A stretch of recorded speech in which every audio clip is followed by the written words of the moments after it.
안녕하세요. 실천신학대학원에서 종교사회 강의하는 정재영입니다. 저는 오늘 코로나 팬데믹 시대의 교회의 변화와 공공성이라는 주제로 발제를 하도록 하겠습니다. 아시는 대로 지금 전 세계가 코로나 바이러스로 인해서 큰 고통을 당하고 있습니다. 제가 처음 논문 원고를 썼을 때만 해도 세계 확진자가 4천만 명이 넘었다고 했는데 지금은 5천만 명이 넘었고요. 사망자도 100만 명에 이르고 있습니다. 우리나라는 비교적 선제적 방어를 잘 하고 있다고 얘기를 하고 있습니다만 또 교회 입장에서는 여러 가지 큰 어려움을 경험하고 있고요. 아마 유세일에 가장 큰 위기에 처하고 있다고 해도 과언이 아닐 것 같습니다.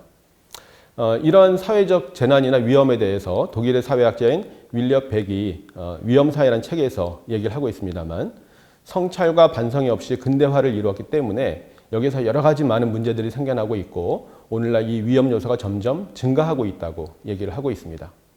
우리가 기대하기는 사회가 발전하면서 위험 요소가 줄어들고 더 안전한 사회가 될 것이라고 기대를 하고 있지만 백에 따르면 오히려 성찰 없는 근대화가 이런 문제를 만들어 놓고 있기 때문에 위험 요소는 후진국이 아니라 선진국에 더 많이 있고 또 세계 어디에나 위험 요소가 편재해 있기 때문에 위험이 사라지지 않는다고 얘기를 하고 있습니다.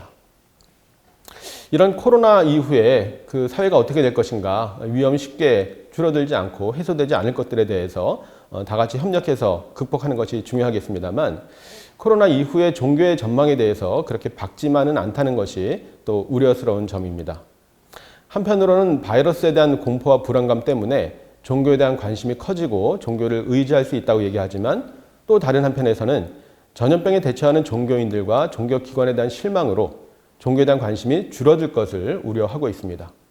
역사에서도 보듯이 18세기 리스본 대지진 이후에 종교가 몰락했다고 하는 것이 오늘날 종교의 큰 교훈이 되고요. 한국 교회도 본보기로 삼아야 되지 않는가 생각이 듭니다. 그런 점에서 사회적 재난에 대해서 종교가 올바른 의미를 부여하고 위기 극복을 위해서 역할을 하지 못한다면 사람들이 종교에 등을 돌리게 될 것이라고 하는 점을 상기할 필요가 있겠습니다. 여기에서는 그 코로나로 인한 한국교회의 변화에 대해서 목회데이터 연구소에서 제공하고 있는 데이터를 통해서 좀 살펴보려고 합니다. 혹시 관심이 있으시면 데이터들이 많이 있기 때문에 목회데이터 연구소 자료를 좀 보시면 좋을 것 같습니다. 네, PPT에 보시는 것처럼 몇 가지 조사를 제가 소개를 드리려고 하는데요. 먼저 온라인이나 방송이나 가정예배를 드렸을 때 이것이 기존의 현장 예배와 어떠한가를 비교하는 설문인데요. 그 결과를 보시면 두 번 조사를 했습니다만 대체로 대면 예배보다 만족하지 못했다는 응답이 절반을 넘고 있는데요. 그러나 대면 예배와 비슷했다는 응답도 30% 이상 나오고 있고요. 또 대면 예배보다 오히려 좋았다는 응답도 10%가량 이렇게 나오고 있는데 4월 달의 조사와 7월 달의 조사를 비교해 보면 점차 만족하고 있다는 게 증가하는 것을 볼 수가 있고요. 특별히 20대와 30대 등 젊은 층에서 만족도가 높다는 것은 우리가 참고할 부분이라고 생각이 듭니다. 다음으로 그 교회 온라인 헌금 방식에 대해서 어떻게 생각하는지 교인들에게 물어본 것인데요. 결과에 보시는 것처럼 찬성이 60% 나오고 있기 때문에 온라인 방식으로 헌금하는 것을 선호하고 있다는 것을 알 수가 있습니다. 이 결과는 어떻게 보면 당연하게 보일 수도 있지만 제가 한 10여 년 전에 조사를 했을 때 그 결과가 반대로 나왔었습니다. 다시 말씀드리면 그때는 온라인 계좌이체나 그때 신용카드도 같이 질문했습니다만 반대 의견이 더 많았는데 지금은 찬성 의견이 많아졌다고 하는 것이죠. 이것은 이제 10여 년이 지났기 때문에 시간 차이도 있지만 코로나로 인해서 인식이 변하고 있다는 것을 생각해 볼 수 있겠습니다. 다음으로 주일 성수에 대한 의견도 점차 변하고 있는 것을 볼 수가 있는데요. 통계에 보시는 것처럼 주일 성수를 하기 위해서 주일 예배를 반드시 교회에서 드려야 된다는 응답이 절반에 이르지 못하고 있고요. 온라인 예배나 가정 예배로 주일 성수할 수 있다는 의견이 점차 증가하고 있어서 7월 달 조사에서는 60%가 넘는 것을 볼 수가 있습니다. 마찬가지로 그 실제로 주일 예배를 어떻게 드렸는지를 보니까 통계에서 여러 가지 다양하게 예배를 드린 모습들이 나와 있는데 13%는 예배를 드리지 않았다. 지금 PPT에 제가 빨간색으로 표시를 했습니다만 그런데 7월 달 조사에서는 이것이 더 증가해서 18%가 예배를 드리지 않았다고 응답을 하고 있고요. 또 아래 보시면 코로나19 종식 후에 본인이 어떻게 예배를 드릴 것인가에 대해서 4월 달 조사에서는 2%가 교회를 잘 안 가게 될 것 같다고 했는데 7월 조사에서는 이것이 6%로 증가한 것을 볼 수가 있습니다. 이런 결과를 어떻게 해석해야 될까요? 신앙의 약화나 또는 쇠퇴로 볼 것인지 아니면 신앙의 변화로 볼 것인지 하는 문제인데요. 물론 전통적인 관점에서 보게 되면 신앙이 약화되고 쇠퇴하고 있다고 말할 수도 있을 것입니다. 그러나 문제는 이것을 약화라고 보았을 때 과연 과거로 돌아갈 수 있을까? 코로나 종식 이후에 우리가 과거에 해왔던 그런 방식대로 신앙생활을 하고 목회를 할 수 있을 것인가에 대해서 많은 전문가들은 좀 회의적으로 생각하고 있다고 하는 것이죠. 그런 점에서 이렇게 사람들의 인식이 변하고 있다는 것을 현실로 받아들이고 여기에 대해서 우리가 어떤 대안을 만들 것인가를 고민하는 것이 보다 현실적이지 않나 생각을 해보게 됩니다. 아울러서 그 통계조사에서는 코로나19 이후에 한국교회가 관심을 가져야 할 주제에 대해서도 물어보고 있는데요. 결과에 보시는 것처럼 교회 중심의 신앙생활에서 실생활에서 일상생활에서 신앙을 실천하는 것으로 인식의 전환이 필요한 것을 강조하고 있고요. 또 예배를 드리지 못하는 상황이 되다 보니까 예배 본질에 대한 정립도 관심이 커지고 있습니다. 또 세 번째로 교회의 공적인 사회적 역할에 대해서도 관심이 커지고 있는 것을 볼 수가 있는데요. 이 세 가지가 주로 크게 나왔던 부분들인데요. 이 내용들을 그 가나안 성도들, 교회 출석하지 않는 가나안 성도들과 교회 출석자들을 구별해서 보면 좀 다르다는 것을 볼 수가 있습니다. 교회 출석하는 신자들은 예배가 중단되다 보니까 예배 본질에 대한 정립이 더 중요하게 관심이 쏟아지고 있고요. 가나안 성도들의 경우에는 일상생활에서 신앙의 실천과 교회의 공적인 역할에 대해서 더 관심이 많다는 것을 볼 수가 있습니다. 다음으로 그 일부 교회에서 현장 예배를 지속하는 것에 대해서 좀 사회적인 이슈가 되기도 했습니다만 여기에 대한 통계 조사 결과를 보게 되면 하나님께 드리는 예배를 지키기 위한 불가피한 행동이다라는 의견이 20%가 채 되지 않았고요. 사회 공익을 위해서 중단해야 한다는 의견이 70% 가까이 나와서 일반 성도들의 생각은 지금 이 코로나 창궐한 시대에 예배를 중단하는 것이 바람직하다는 의견을 보이고 있습니다.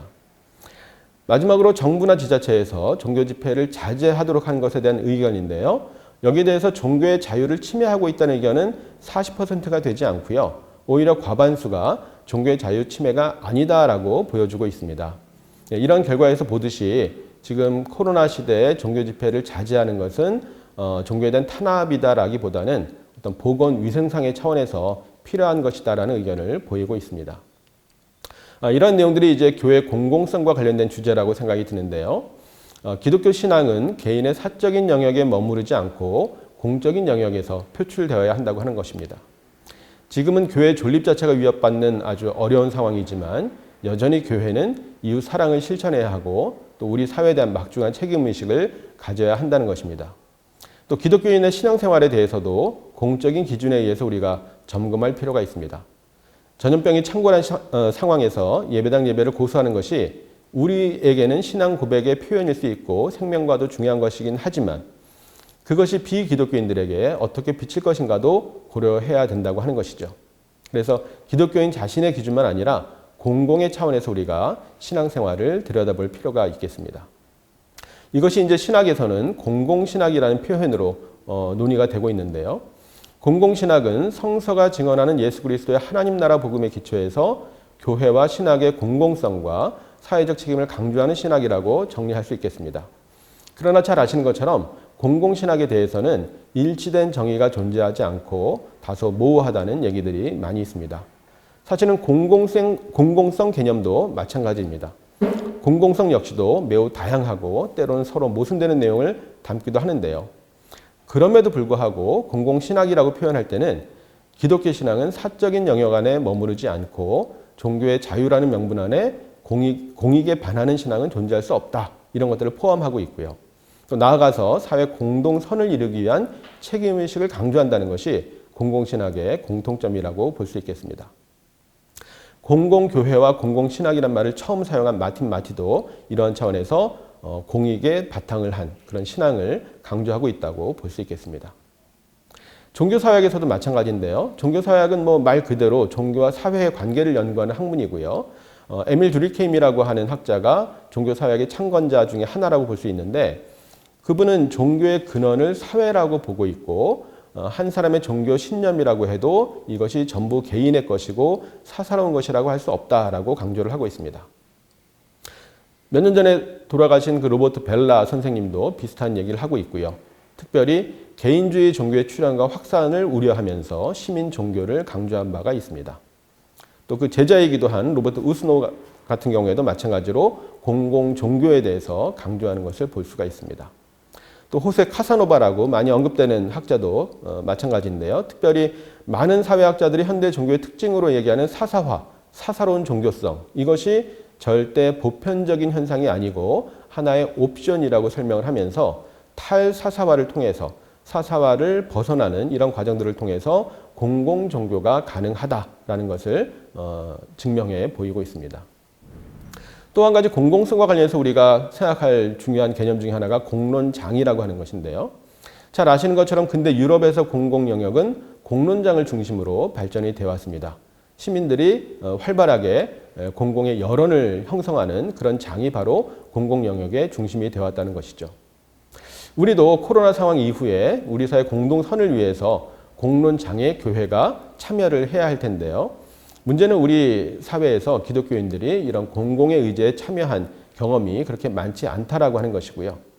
또 우리가 공동의 것이라고 했을 때 이것이 단순히 똑같은 것이 아니라 더불어 살기 위해서 사람들이 동의하는 것에 공동의 헌신을 하는 것을 의미하는 것인데, 이런 점에서 단순히 선언적인 차원의 연대가 아니라 구체적인 협력의 기술이 필요하다라고 말하는 리처드 세넷의 그 주장도 우리가 참고할 필요가 있겠습니다. 자, 그렇다면 이런 이론적인 바탕을 통해서 교회가 어떻게 공적인 역할을 할 것인가를 다뤄보도록 하겠습니다. 첫째로 교회의 공적인 책임이 매우 중요하다고 생각이 드는데요. 최근에 그 로드니 스타크가 쓴 기독교의 발응이란 책이 많이 언급이 되고 있습니다. 많이 읽어보셨겠지만 이 책에서는 신흥 종교였던 초기 기독교가 어떻게 신자들을 끌어들이면서 주요 종교로 성장하게 되었는지를 잘 보여주고 있는데, 거기에 전염병이라고 하는 것, 전염병에 대처하는 방식이 굉장히 중요한 변수로 작용했다고 설명을 하고 있습니다. 당시에 많이 있던 이교도들은 이 전염병에 대해서 분명하게 인식하지 못했고 자신들의 어떤 통일된 입장을 취하지 못했기 때문에 이 전염병에 대해서 그냥 회피하고 환자들도 돌보지 않았던 데 반해서 초기 기독교 신자들은 이 전염병에 대해서 하나님의 섭리 가운데 이해를 했었고, 특별히 이웃사랑의 규범이 있었기 때문에 전염병에 걸린 환자들을 성심껏 돌봤다고 하는 것이죠. 사실 이런 모습은 이제 우리나라의 초기에 들어왔던 선교사에서도 비슷하게 볼 수가 있는데요. 어떤 의학 기술이 발달하지 않았다고 하더라도 환자들을 성심껏 돌보는 것만으로도 이 전염병을 극복하는 데 크게 도움이 되었다고 하는 것이고, 이것이 초기 기독교가 사람들을, 신자들을 모으면서 중요한 종교로 발돋움하게 되는데 중요한 역할을 했다고 하는 것입니다. 이런 것들 우리가 참고할 필요가 있는데요.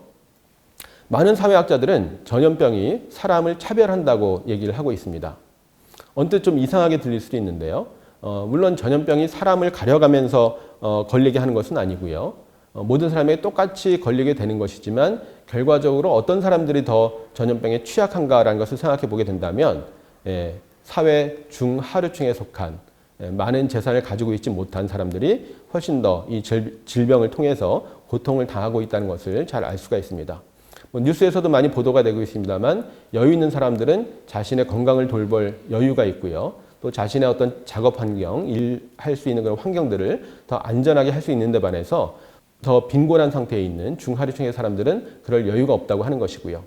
지금 마스크 쓰는 것이 의무화가 돼서 마스크를 쓰지 않으면 이제 벌금을 내는 그런 상황이지만, 경제적으로 여유가 있지 않은 사람들은 마스크를 살 돈이 없어서 다른 사람들이 버린 마스크를 씻어서 쓰는 그런 일도 벌어지고 있다고 하는 것입니다. 그렇다면 교회는 어떤 사람들에게 더 관심을 가져야 될 것인가 하는 것들은 자명한 사실이라고 생각할 수 있겠습니다. 여러 보도에 나오는 것처럼 제3세계 국가에 있는 사람들도 더 어려운 상황에 빠지고 있고요. 우리나라도 소득 양극화라고 하는 것이 또 코로나에 서로 다르게 영향을 미치고 있다는 것들을 보도를 통해서 접할 수가 있습니다. 그래서 정규직과 비정규직, 또 서비스직과 사무직에 따라서 코로나로 인한 타격이 서로 다르다라는 보도들이 계속해서 나오고 있습니다.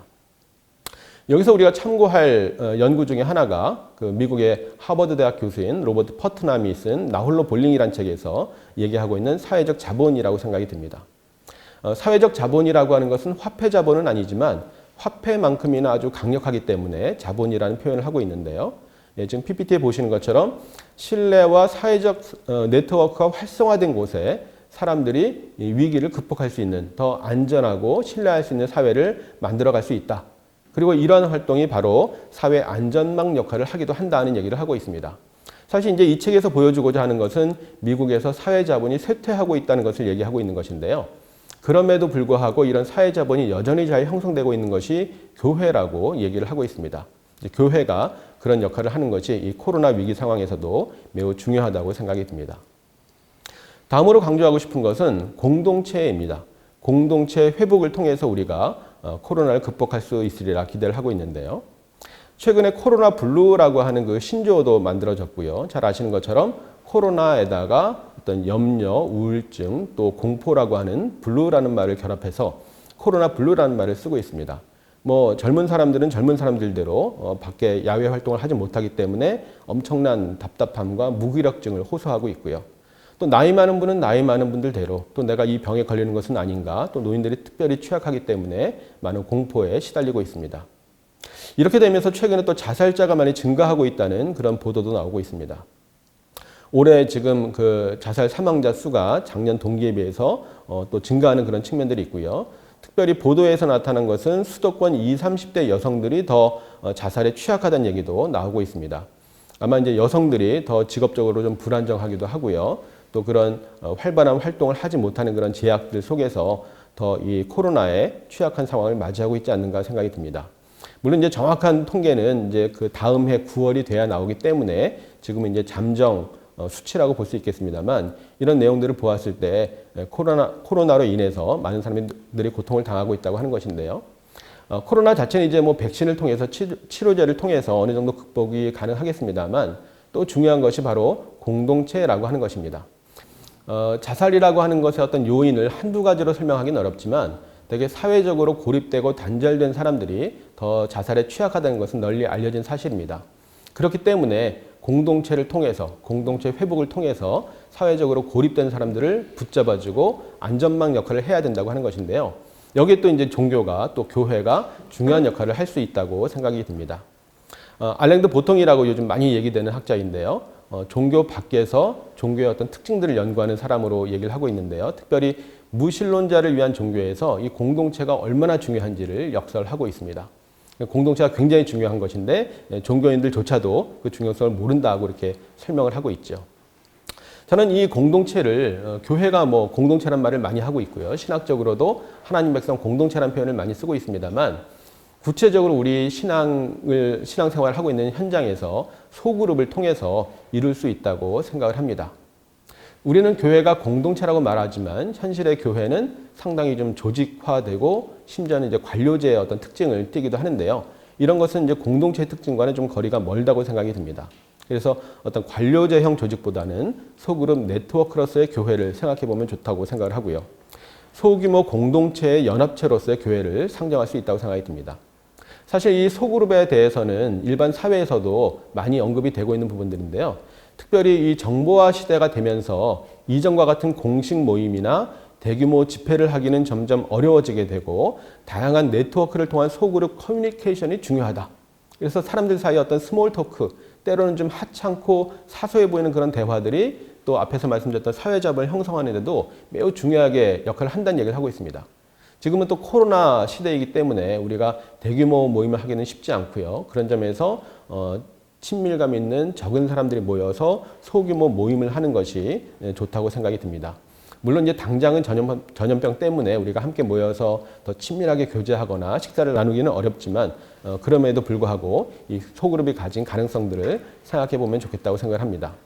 이미 미국에서 소그룹을 연구한 로버트 우스노우 같은 경우에는 소그룹이 시민 결사체로 기능하고 있다는 설명을 하고 있습니다. 자세한 내용을 언급하기는 좀 어렵습니다만 간단하게 보시면 평화나 사회 정의에 더 큰 관심을 갖게 되었다고 얘기를 하고 있고요. 또 소그룹을 통해서 사회나 정치 문제에도 관심을 갖고 자원봉사에도 관여하게 되었다고 얘기를 하고 있습니다. 그 밖에 가치관이라든지 여러 가지 삶의 태도도 바뀌었다고 얘기를 하고 있는데요. 저도 이제 한국의 상황에 대해서 연구를 했습니다만 이런 비슷한 결과들을 경험할 수 있었습니다. 특히 최근에는 앞에 말씀드렸던 목회데이터 연구소에서 소그룹에 대한 통계 조사 결과를 보여주고 있는데요. 이 통계 조사는 사실 가정교회라고 하는 여러 소그룹 유형 중에 하나인 가정교회 소그룹에 대해서 언급을 하고 있지만 이 내용들은 일반적으로 소그룹이 잘 활성화되어 있는 교회에 일반적으로 다 같이 적용할 수 있을 것이라는 생각이 듭니다. 시간상 간단하게 그 내용만 살펴보시게 되면 코로나19 상황 속에서도 가정교회를 중심으로 소그룹을 이루고 있는 교회들이 더 많은 도움을 받고 있다는 얘기도 하고 있고요. 또 소그룹의 만족도가 높은 교회 성도들이 교회에 대해서도 만족도가 높다는 얘기를 하고 있고요. 또 코로나19 상황에 이 소그룹을 통해서 많은 도움을 받고 있다는 얘기를 하고 있고요. 마지막으로 헌금의 면에서도 소그룹을 잘하는 교회가 타격을 덜 받고 있다는 얘기를 하고 있습니다. 이런 차원에서 우리가 소그룹을 관심을 가지면 좋겠다고 생각을 하고요. 이런 공동체성이 또 요즘에 얘기하고 있는 마을 공동체로 연결될 수 있다고 생각이 듭니다.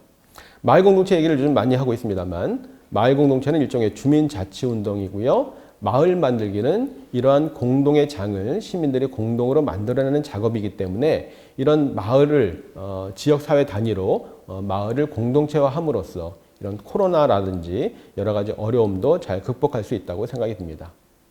여기서 한 가지 생각할 것은 이 코로나 위기라고 하는 것이 많은 학자들이 얘기하는 것처럼 생태계 훼손 때문에 이루어진 것이기 때문에 코로나를 극복한다고 하더라도 또 다른 전염병, 또 다른 바이러스가 나타날 수 있다는 경고들을 많이 하고 있습니다. 제레미 리프킨도 그 중에 한 사람인데요. 기후변화로 여러 가지 자연 환경이 타격을 받게 되면서 생태계 교란이 일어나게 되는 것이고 이것이 여러 가지 인류에게 아주 큰 재앙을 가져올 수 있다고 경고를 하고 있습니다. 그런 점에서 이 마을 공동체 운동이 또 한 번 주목할 필요가 있다고 생각이 듭니다. 마을 공동체 운동은 주로 지속 가능한 발전이라고 하는 환경 오염이나 파괴를 최소화시키는 이런 과정들에 대해서 관심을 가지고 마을 만들기를 하는 것이기 때문에 이런 생태계를 보존하기 위한 생태 운동과도 연결이 되어 있다고 하는 것이고요. 여기에 교회 소그룹이 또 참여할 수 있는 좋은 도구가 된다고 생각이 듭니다.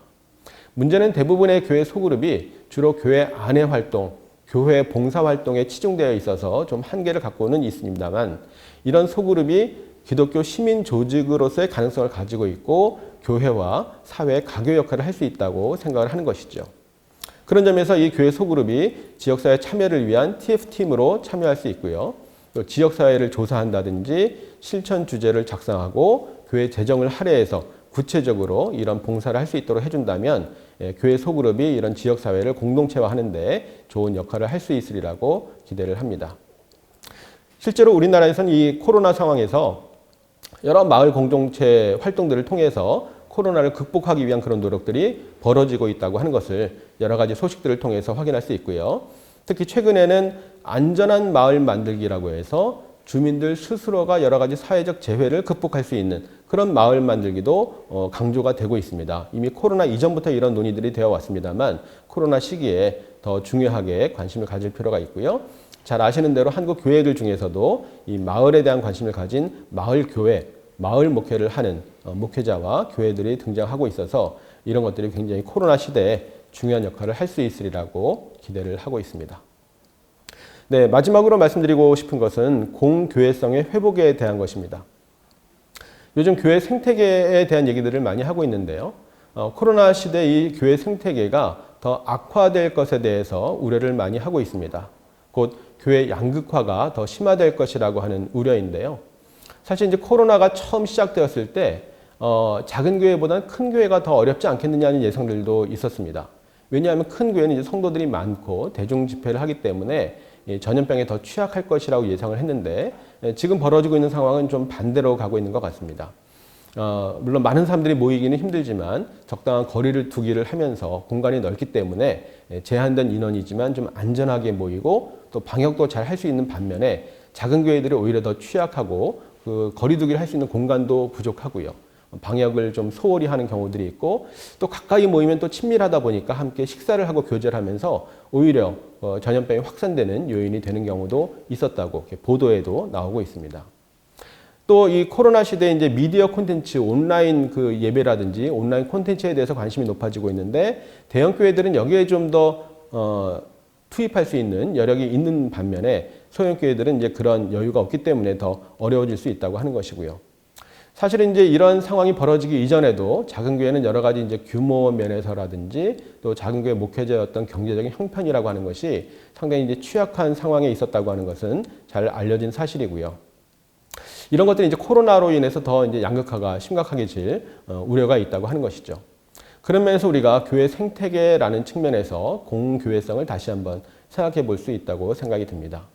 생태계를 언급하는 것은 교계에도 다양한 주체들이 있는데 큰 교회나 작은 교회, 또 도시교회, 농촌교회, 또 일반 목회를 하는 목사님과 그 교회들, 또 특수 목회를 하는 파라처치들, 이런 다양한 주체들이 서로 협력하고 의존하면서 전체 교계를 건강하게 만들 수 있을 것이라고 기대를 하는 것인데 현실에서 그렇지 못하다고 하는 것이죠. 그래서 우리가 개 교회만이 공동체가 아니라 전체 한국 교회가 또 역시 공동체라고 하는 것, 이런 보편교회 측면에 관심을 가질 필요가 있다고 생각이 듭니다.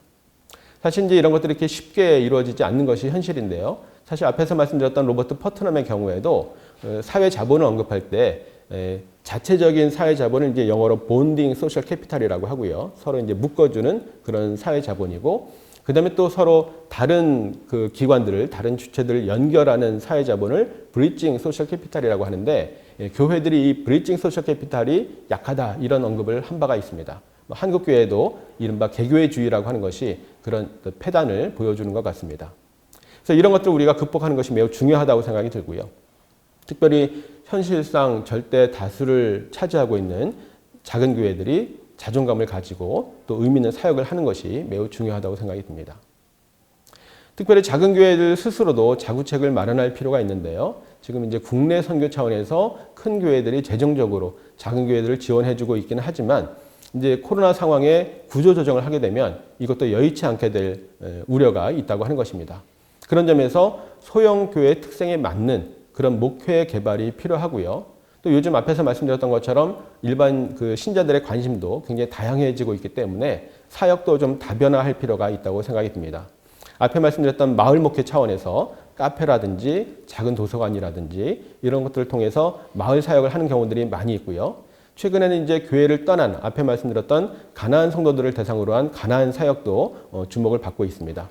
또 필요에 따라서는 작은 교회들이 서로 연합을 해서 컨소시엄을 이루는 것도 좋은 방법이 될 것이고요. 지금 이제 코로나로 인해서 여러 가지 어려운 상황이지만 다양한 새로운 그 방법에 대해서 우리가 기회로 삼고 강구를 해야 된다고 생각이 듭니다. 네, 발제를 마치면서 나가는 말에 있는 내용을 좀 읽고 마무리하도록 하겠습니다. 교회가 이 땅에 존재하는 것은 단지 기독교인들끼리 공동체가 아니라 세상에서 빛과 소금의 역할을 하기 위함입니다. 여기서 또 한 가지 우리가 생각해야 되는 것은 어떠한 정치적 표현이나 행동을 하는 것이 공공의 관점에서 유익한가를 점검해야 한다는 점입니다. 공공성은 헤게모니와 당파성 너머에 있기 때문이죠.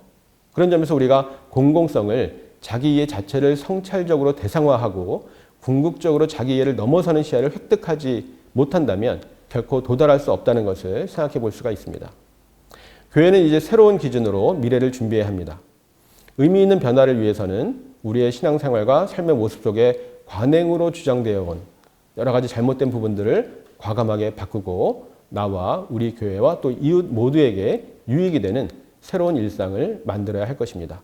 여기에 우리 한국교회의 미래가 달려있다고 해도 과언이 아닐 것입니다. 네, 발제를 마치겠습니다. 감사합니다.